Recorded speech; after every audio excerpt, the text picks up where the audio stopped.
Setiap daerah pasti memiliki bahasa daerah tersendiri, apalagi suatu negara pasti mereka juga memiliki bahasa utama yang digunakan untuk mempersatukan negaranya.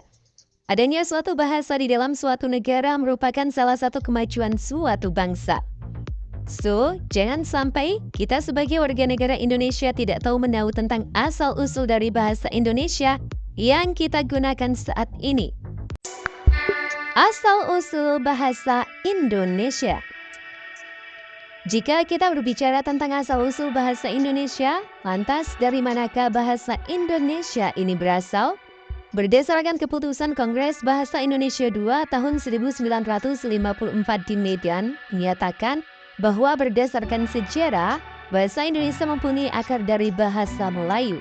Bahasa Indonesia tumbuh dan berkembang dari bahasa Melayu yang sudah dipergunakan sebagai bahasa penghubung bukan hanya di Kepulauan Nusantara, melainkan hampir di seluruh Asia Tenggara. Bahasa Melayu mulai dipakai di kawasan Asia Tenggara sejak abad ke-7 Masehi. Hal itu diperkuat dengan bukti-bukti seperti ditemukannya prasasti di Kedukan Bukit Brangka pada tahun 683 Masehi di Palembang. Lalang Tua Brangka tahun 684 Masehi di Palembang, Kota Kapur Brangka pada tahun 686 Masehi Brangka Barat, dan Prasasti Karangberahi Brangka tahun 688 Masehi di Jambi. Tidak hanya itu, pada zaman Sriwijaya, bahasa Melayu dipakai sebagai bahasa kebudayaan, yaitu bahasa buku pelajaran agama Buddha. Pada zaman Sriwijaya, bahasa Melayu semakin berkembang di Nusantara. Akan tetapi, perkembangan bahasa saat itu dipengaruhi dari berbagai bahasa lain seperti Sanskerta, Persia, Arab, hingga bahasa daerah. Bahkan pada masa kolonial Belanda, Gubernur Jenderal Rosusen telah mengusulkan bahasa Melayu untuk menjadi bahasa pengantar di sekolah-sekolah rakyat. Meski ada pihak-pihak yang gigih menolak bahasa Melayu di Indonesia, Van der Cis, seorang berkebangsaan Belanda, menyarankan supaya sekolah memfasilitasi ajaran bahasa Belanda. Hingga akhirnya, J.H. Abendanon, yang merupakan Direktur Departemen Pengajaran, berhasil memasukkan bahasa Belanda ke dalam mata pelajaran wajib di sekolah rakyat dan sekolah pendidikan guru pada tahun 1900-an. Akhirnya persaingan bahasa ini dimenangkan oleh bahasa Melayu. Kemudian di Kongres Pemuda I pada tahun 1926, bahasa Melayu menjadi wacana untuk dikembangkan sebagai bahasa dan sastra Indonesia.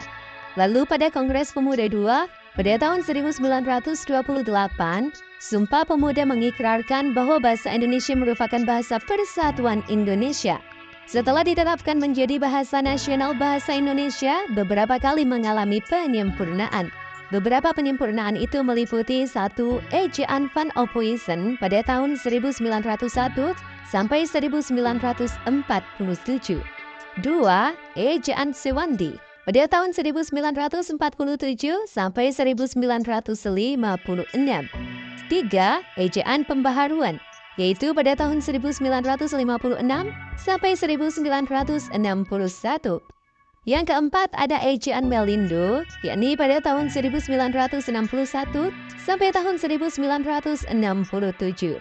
Nomor 5 ada Ejaan Baru atau Lembaga Bahasa dan Kesusastraan atau LBK, yakni pada tahun 1967 sampai tahun 1972. Yang keenam ada Ejaan Bahasa Indonesia yang disempurnakan atau EYD, yakni pada tahun 1972 sampai tahun 2015. Yang ketujuh ada Ejaan Bahasa Indonesia, yakni pada tahun 2015 hingga sekarang.